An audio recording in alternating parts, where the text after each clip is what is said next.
Thank you, Michael, for this interview. I really appreciate your taking your time out. Can you tell me your name and your official title and what you do for the school? Super, thank you. My name is Michael Carter. I'm the superintendent of the Rainier School District in Rainier, Oregon. Rainier, Oregon is on the Columbia River. It's halfway between Astoria on the coast and Portland, Oregon. So it's a very lovely community. And what do you do in your position for the school when pre-COVID? Pre-COVID, that is. Pre-COVID, and it hadn't changed much except I have a lot more work to do. It's been the busiest time I've had in a long time as a superintendent. So as a superintendent of schools, I'm in charge of all the fiscal management, all the facilities, and the supervision of academics. And I work with a great team of administrators, and you'll meet some of those later. So what we do is we provide education for our students in our community. So we have all of us are on one campus, which is we used to be spread out to 4 different places. We put us all on one campus. We have 260 acres, one of the largest campuses in the United States, east of the Mississippi. So it's a beautiful campus in the mountains and by the river. So it's a combination of both. That sounds amazing. Tell me a little bit about what you've had to deal with in terms of the changes. I know because the closing of the schools didn't happen gradually. Just one day you guys wake up and it says closed. So tell me what adjustments you had to make almost immediately. Yeah, immediately. Well, the first thing was, we were all catching up, and we hear all different things from the news media. Where are we at? Is it going to come to everyone? Is it going to come to Oregon? Is it going to come out? How far is this virus going to spread? I think it caught a lot of us off guard because whenever all of a sudden we hear how bad it could be. And then of course we saw, the big chart that told us what's going to happen if we don't social distance and if we don't close down. Once we saw that, I think our governor took the position to close us down, lock us down. They gave us about 4 days, and then, they're talking about it. And then that Friday, the 17th that Friday of March, we were done. So what that meant then was we had to provide, we have food for our kids and everything. So we went into a major working session in the evenings all through the weekend. And our nutrition services director, Debbie Webster, did a great job with her staff, and we started feeding kids. It was like a military operation. So it was phenomenal to see everyone come together. And then we had to practice wearing, we all have masks everywhere. We carry masks everywhere we go, in our pockets, in our cars, and everything. And then practicing social distancing, and then keeping everyone safe as they prepare the food.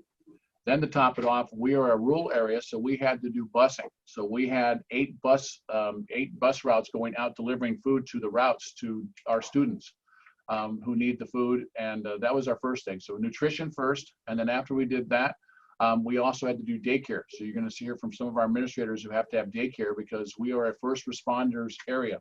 So we have all faculty, people who work here who have children, but also all the hospital. We're a first responder hospital in Longview, Washington, which is 4 miles away on the river, and all their staff bring their kids here. So we have daycare from 6 in the morning to 8 o'clock at night. And that's a shift all the way through. So you can see we have to have that staffed, and we cannot go over 7 people. So it's a lot of work. And on top of that, our custodial crew and maintenance crew has to disinfect everything every day, 2 to 3 times. So it's a military operation, and I'm really proud that our group was able to do that. Then the state, 2 weeks after that, decided that we're going to, provide education. First of all, it was with packets, and then online. Now, online was a major challenge for our teachers, and our principals had to really work hard on that. And that was I was amazed to see what they were able to do. So what they did with the online program was they were able to get teachers trained. So we had some of our teachers and our technology personnel and our administrators actually learn it themselves and then go back and train teachers how to teach online, which is hard. Even now when you learn to use the camera, and you're very astute at it, but you have to teach people to look into the camera, also to articulate well, and also how do you share a document with a student? How do you share a curriculum with a 3rd grader who can't type? So, there's all these things that went into it. So it was a very long, laborious task and process, but everyone worked with it. We also had kids that didn't have computers. So we delivered over $80,000 worth of computers, to their homes. Some of them didn't have internet, and some of them still don't. So we had to do all that. So we had tech packs. So we had packs that are being delivered just like with the food, technology packs. So there's a lot to this, and it's a team effort. But what's really important is this work is so vital because our kids' education keeps going forward. It also provides daycare for doctors and nurses and hospital staff who have to do that first service. So we feel very honored to be part of that.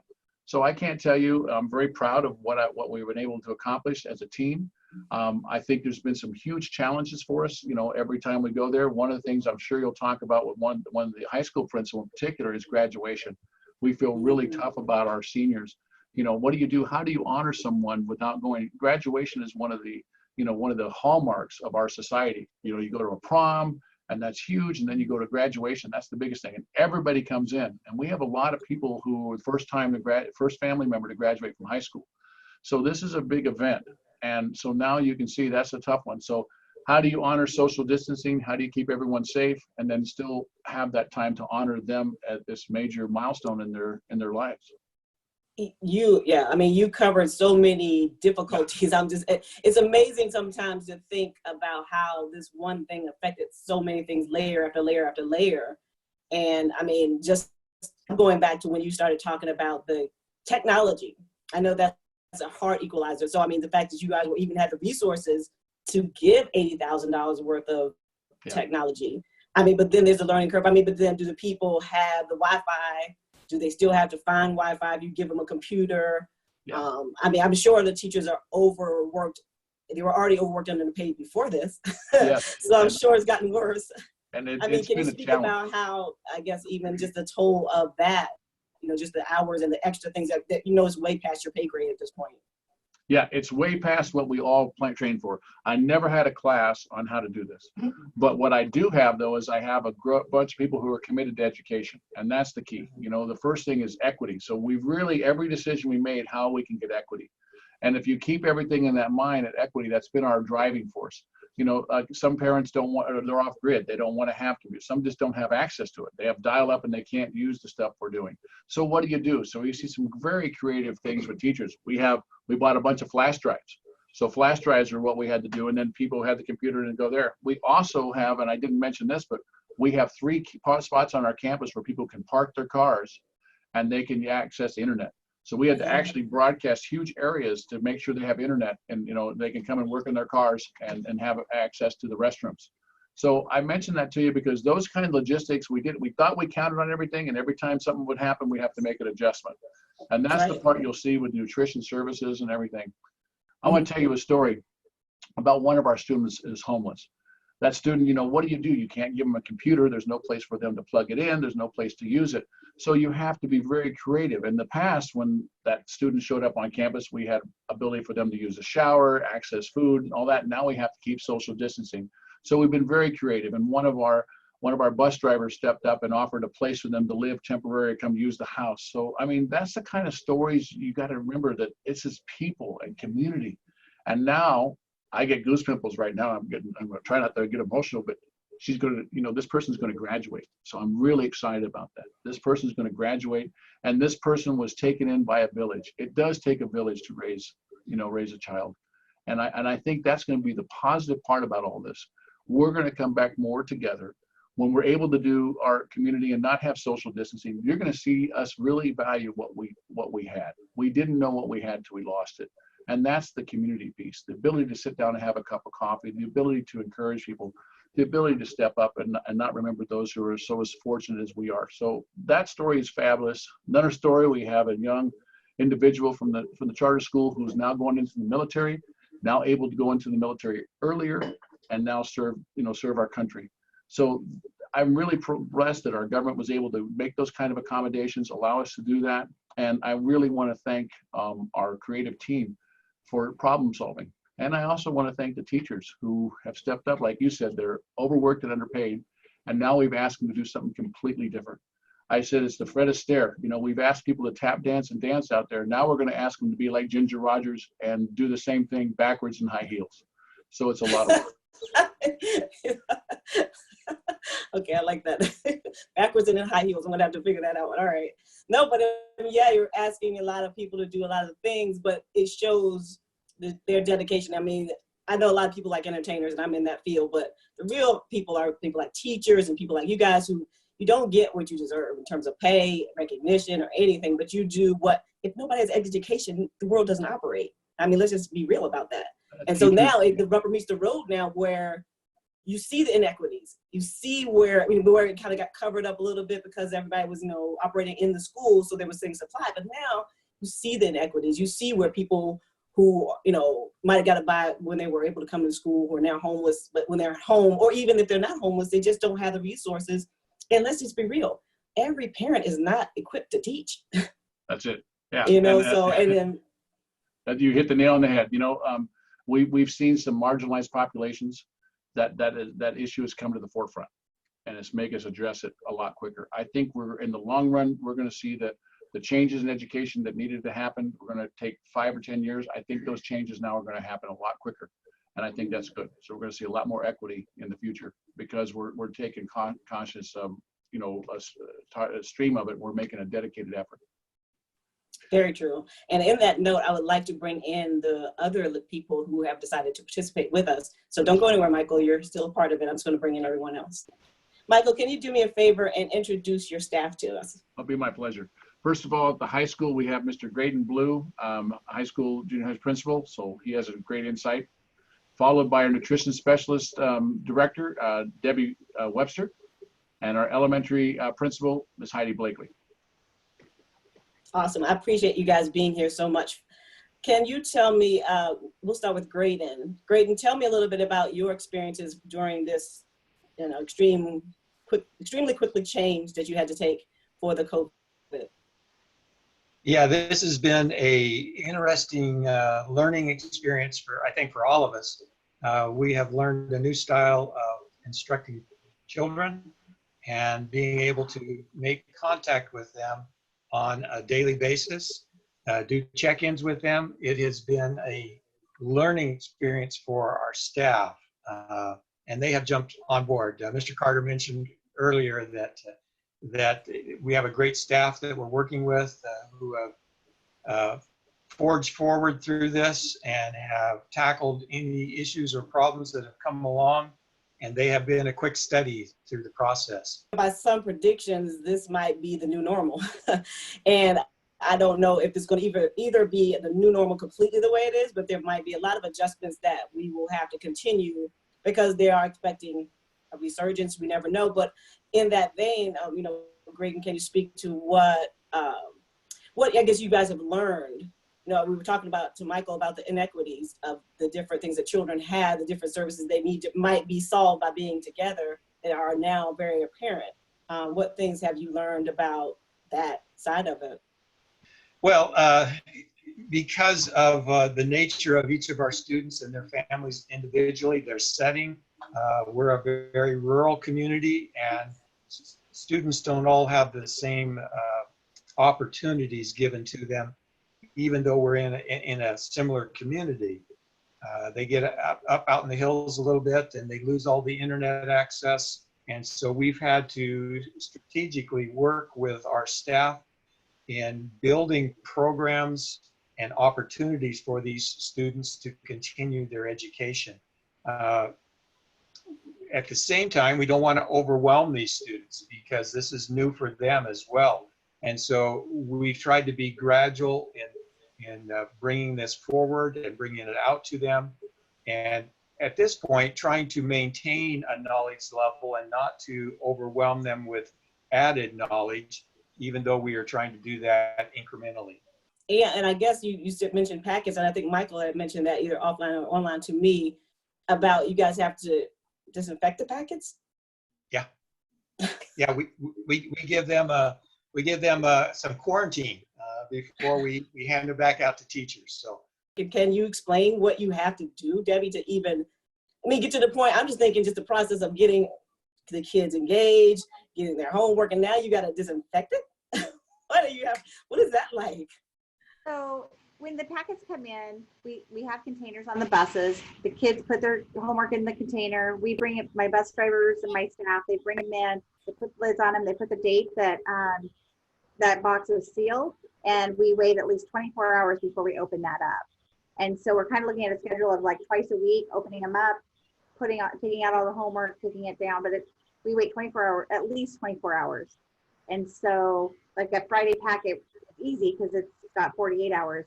But just making sure that once we get all the paperwork out of it, we take it to the different schools to get it to teachers, and then we have to take all those containers and sanitize them before my staff can take it back out the next time. So we have So about, what by sanitize, I mean, if you are you talking paper, and then how are you sanitizing? If it's paper, how are you itself, sanitizing paper? so the bacteria or the COVID virus would stay alive on paper for up to 24 hours. So we put it into quarantine.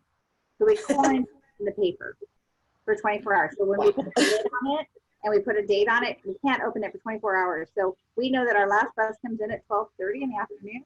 And so it can't, that container cannot be opened until after 12:30 the next day. So that way, any bacteria that was on it should be dead. We take all the paper out, sort it, and then we sanitize the container. So we don't actually sanitize the paper, but we do quarantine it for 24 hours. Not So you long. sanitize the container and you quarantine the paper. Correct. Wow. So now I don't imagine that still, just to be sure, you're probably wearing a mask and gloves because you're touching it. Yes. Yep. Gloves are being Wow. worn. They're being worn, yes. That's beyond crazy to me. I'm not crazy in a bad way, just, just to fathom the things you guys are going through just in the last month and a half, just to finish out the school year, just to try to keep things on pace, just to keep, I don't want to say keep your job because I don't think you're going to get fired, but just to do your job the way you want to do it and still provide the quality that you gave before this happened to the kids. I'm amazed. I really am. Can you talk to me a little bit more, Debbie, about your other parts of your job that you do? Yeah, so I'm the nutrition services director for the district, and we pretty much went from serving kids in a cafeteria on Friday, and Monday morning we were serving them out of buses. So completely redesigned our program in 48 hours. So that was quite the challenge. That first week was real tough. I was expecting maybe 3 bus routes, and on Monday morning when I came in and talked to the bus drivers, they're like, "Oh no, you need 6 buses."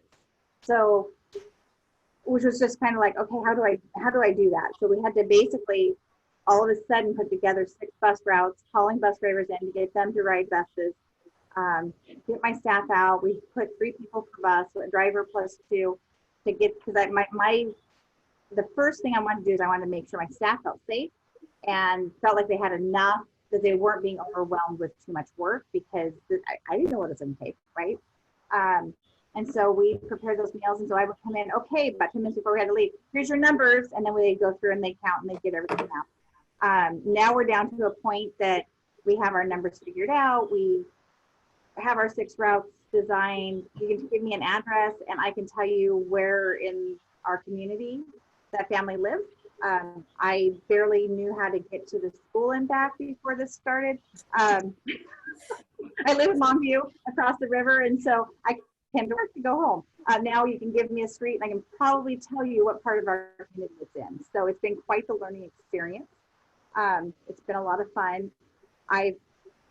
It's just been, and my staff is amazing. We're serving about 500 meals a day. Actually, it's 1,000 meals a day because we're serving about 500 kids, but they're getting breakfast and lunch in each of those bags. So they're getting, and the number one complaint I'm getting from families right now is that it's too much food, because maybe they don't like milk. So if you have a family member that doesn't like milk, then they're getting a backlog of milk. So that's been the one complaint I've had, which isn't a bad complaint. It's what we're required to give out, and so we're giving out what they need. So I would suspect there's somebody in the neighborhood they could give it to or something of that nature. Exactly. That's how I feel. It's like, give it to your neighbor. It's okay. Heidi, can you talk to me a little bit about your title and what you're doing and what's happening to change for you? All of us are working, first of all, in a team. We've stepped up and been very progressive with addressing the distance learning process. Our superintendent, Michael, has really been supportive. We initiated distance learning a week before we were required to for all our teachers and our parents and our students. So that was pretty huge. We also have a Cougar Care or a daycare site here for essential workers. So we serve about 28 students or 28 children right now from parents that work in hospitals around the community, even in Washington. And so we've coordinated that site to support the community. Debbie also provides food for those kids for us, and it's a delight, you know, to see a small group of kids on campus when it's really kind of, it's different now not having kids here. It's lonely, but we have those kids, which is pleasant. So that's one big piece. With virtual learning for elementary, I really feel so honored to work with the teachers I work with. They jumped right up to the plate and took this on. There was obviously and apparently some initial resistance, which was to be expected, but now they've just stepped up and they've really progressively made this happen for our kids. There are the challenges for some students that this virtual learning experience really doesn't work very well for. Can you imagine trying to teach like this to kindergartners or preschoolers? It's pretty tricky. So for some students, we provide the packets, and that's been a group effort. And mentioning the sterilization of the packets, our superintendent was actually one that was sterilizing the containers and so forth and bringing the packets down to the elementary school so we could scan and get those to teachers. So it's, like I said, it's been a team effort. A success, I guess you could say maybe a COVID love story, was we have some students that are what I call little squirrels, and they have a really hard time staying focused during classwork in the typical classroom environment. Well, one of my second grade teachers came to me and she said, "Guess what, Miss Blakely?" She goes, "Can you believe it? Our dear little Peter, he is actually my star student right now online. He's participating and doing everything he's supposed to do." Well, I was called daily to go down and support the second grade teacher with Peter. He's a little squirrel that would crawl into our cubbies and hide during class, and he virtually could not sit in a seat. But this virtual learning experience for him is really working. Wow. So I think that there are components that we've learned through this experience that are going to be so worthwhile, because we're going to have to look at teaching different. You know, and like you said, it may extend into the fall, and that's a very likely possibility. But either way, if we are able to eventually have kids back in the classroom, we're going to be able to use the skills we've made happen right now with technology and approach learning in multiple different ways. You guys are amazing. I mean, I was excited to hear the stories that, you know, and to interview you, but I did not realize, I knew in my head, but to hear you guys talk about what you guys are doing, and I know I used to teach, and then I've been around teachers, and I already know you're getting underpaid. So I mean, my hat's off to you. I appreciate you guys on behalf of being a parent. Even though I'm done with that, I'm just, you know, appreciate that you guys are going always above and beyond. Great teachers always go above and beyond, but this is way above and way beyond. So go ahead, sorry. Go ahead. You know, the virtual hugs work to a certain extent, but one thing I can hardly wait to have is to have the kids run into Hudson Park Elementary and say, "Miss Blakely," and they'll run and we give side hugs. That's one thing I'm so looking forward to. Right, to be able to get, you know, it's funny because before, I know teachers get regulated by how they can hug. Yes, and they're just happy to give one at all, right? Yeah. Yeah. So, hey, one thing I'd like to mention too, if you don't mind, just a quick. No, I was going to come back to you, so great, go ahead. One thing was we have a wellness team that's been really great. Our counselors, school counselors, and we have a wellness coach that has staff yoga. So that's done 3 times a week. That's been a nice thing for us to feel like we're together, you know, after we're done teaching. So, you know, there's yoga, I think it's today at 4:30, you know, so that's kind of really important. They have also brain breaks, you know, keeping you going. That's been wonderful. But also our wellness team has been very instrumental in calling some of our kids who are going through some depression, because it's pretty lonely out there, and some of our staff too. It's a really tough time, like Miss Blakely was talking about. We miss that human contact and just the energy that the students bring to a building. So we're trying to get that, and it's artificial. So we found a lot of things like that. And Mr. Blue talked about how we might go home visit to make sure everyone's there. But that wellness team, that's a group of 5 people who are very consolidated effort. They're going in and calling kids up. How are you doing? And they're trying to take Maslow's hierarchy, make sure that they're, you know, not just the physical parts met with nutrition service, but also going to the mental part. because it really is challenging. Also, if you have 3 or 4 people trying to share one computer and you have certain times, it's frustrating in a small space.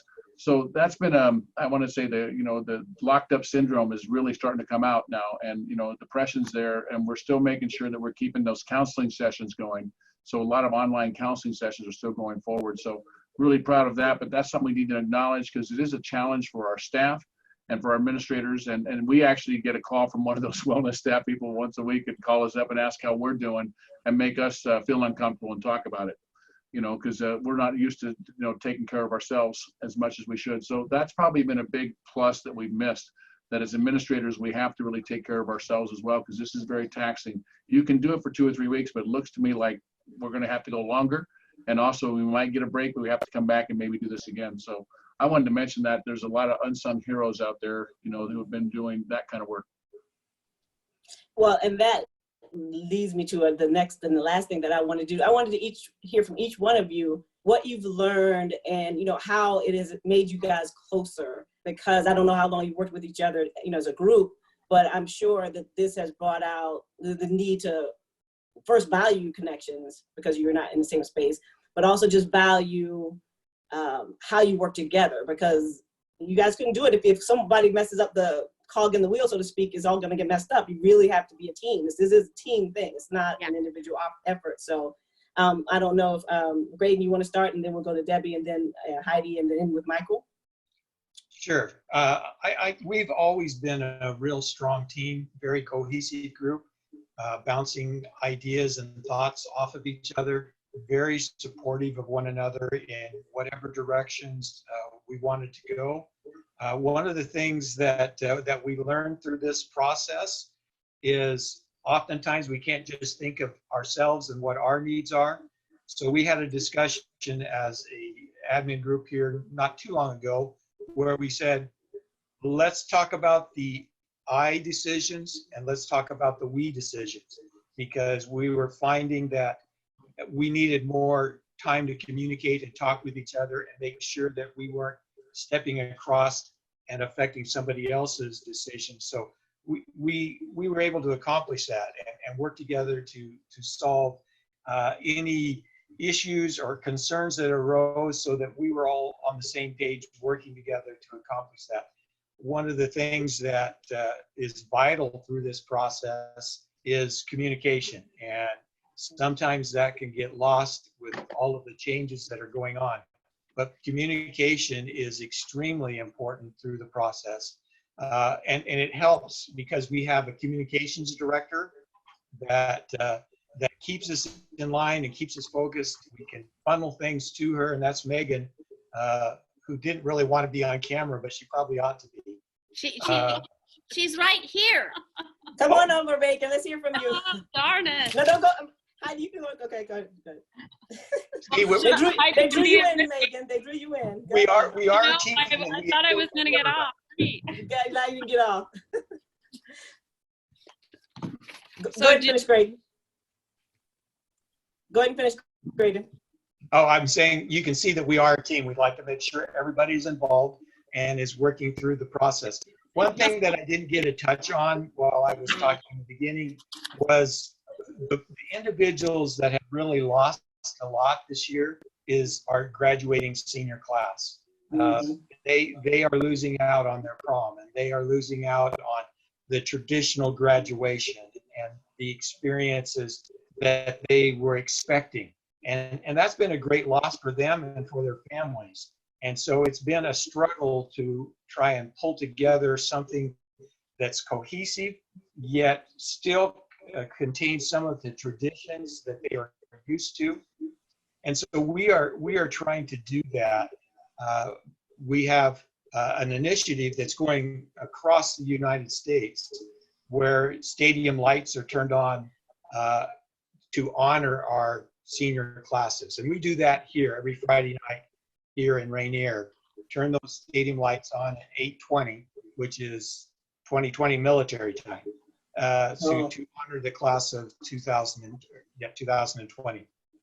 And so the kids get to come down and sit in the parking lot and see the lights, and it's a gathering place for them without really gathering. Have you guys thought of a solution for the senior graduates? What to do? Yes, we do have a plan in place that we just put out where we will bring all of the students together at the school and put them in groups of 10 in classrooms so that the social distancing can take place there. Parents will be in the student parking lot, and we are fortunate enough to have a tiered parking lot. So we can do a drive-in style where we'll have a big screen up on the TV and parents can view their child receiving their diploma.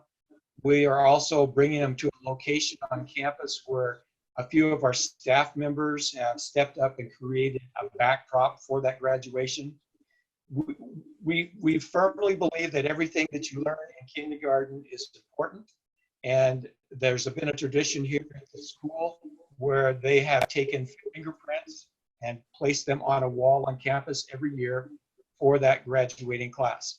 This class doesn't get the opportunity to do that because the facilities is closed. And so our staff members are creating a backdrop to honor the graduating class. And that will be showcased as they receive their diploma. Megan, can you talk to me a little bit about the communication that you guys have developed? I mean, I'll maybe let you be the closing remarks on the communication you guys have developed about, between the two, the staff, and just gotten closer together as a result. Yeah, absolutely. I wanted to add one more thing to what Graydon was saying. In addition to what he shared about showcasing the seniors, we're also doing, they have a tradition of sharing a quote and a baby picture of each graduating senior.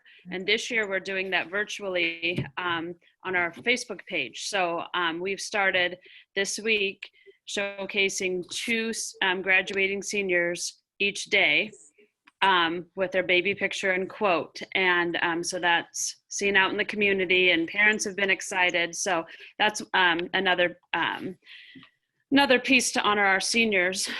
In regard to the communication in the district, we, like the other administrators have said in this interview here, we have always worked as a real close-knit team.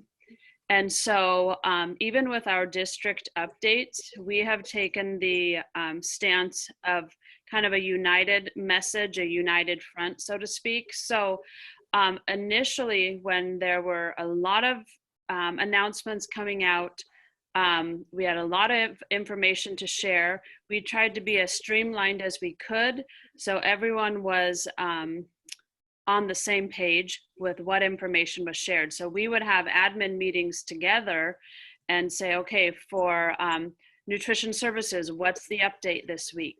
For the junior senior high school, what's the update this week? For the charter school, what's the update? Elementary school, and so on. And so we really tried to kind of keep a similar format, because initially we were sending updates, a couple updates a week for sure, once a week on Fridays with the latest news, so to speak, on how the school was operating or what our plans were to try to reach our students with this extended closure. So our biggest thing in terms of communication has been just being as diligent as we can with communicating with all the stakeholders. So it's been a lot of work, but it's been generally the feedback that we've received has been favorable. We've worked really hard at keeping our website up to date with information. We have school Facebook pages. Those are updated on a regular basis. We have a robo system where we can send out automated phone calls, text messages, and emails in a pretty quick manner. So that's been a real effective way to communicate. And then one thing that we've tried to do, even though we've had just like this immediate change and we've kind of lost, we really have lost that physical interaction, we've still tried to help families feel that connectedness with the school. And so each week, one of the things that we're doing, I ask parents and families every week, and they send me pictures that I can showcase students with what they're doing to stay engaged with distance learning from home and what they're doing to stay active and healthy. And so I will get emails with pictures of this student on an online call with their teacher or with their class, and the family member has taken a picture of them, and I'll put a little blurb with that on Facebook. And it's just amazing. You see just all these comments of encouragement and positivity, and that's really the root of our team, is like others have talked about, is remaining cohesive, connected, and positive. Like I said, you guys are doing an amazing job, and I once again take my hat off to you. And I would like to just hear from you, Michael, as a conclusion. You know, after even hearing your staff, I don't know how much you guys talk, but just hearing once again what you're going through. Can you want to talk to your staff as a general? So, you know, just how are you feeling about what they're going and what they're doing and how much they're serving? If you were to come back and tell me that this would all been accomplished, and especially in this timeline right now, I would have said it was impossible. But I really go back to that concept that, you know, that the impossible takes just a little longer, and it also that it does take a village to raise a child. And I think everyone's come together in a different format, a different methodology, and we've come back to raise what's important. The most valuable thing we have in our society is our children and the future of education. And the committed people who work for that and do that every day is what moves me and keeps me in the profession. You know, when I finish my career, I will always look fondly upon all the things I've seen done. And I hope this is over soon, and I can look back on this and learn from it. But I will look back on this and say this was like a war. And we call everybody to war to fight this common disease. It's going to hurt a lot of people, and if we don't come together. And I'm just amazed at what we were able to do. And I'm excited, and not just ours. I want to take my hat off now to everybody around the country who has done this. It's not just us, it's other districts. And we were very blessed, and thank you for letting us share our story and our journey. But this journey and this story is told, you know, thousands of times all over in different districts. And I guess I want to tell my fellow colleagues out there around the United States that keep up the good work. It will make a difference. And again, we're just honored to serve with you as we take on this battle. And we're thankful and grateful we have you guys. So thank you so much for your interviewing, for your time, and keep doing the great work. Namaste. Thank you. Thank you. It's great meeting you. Bye. Thank you.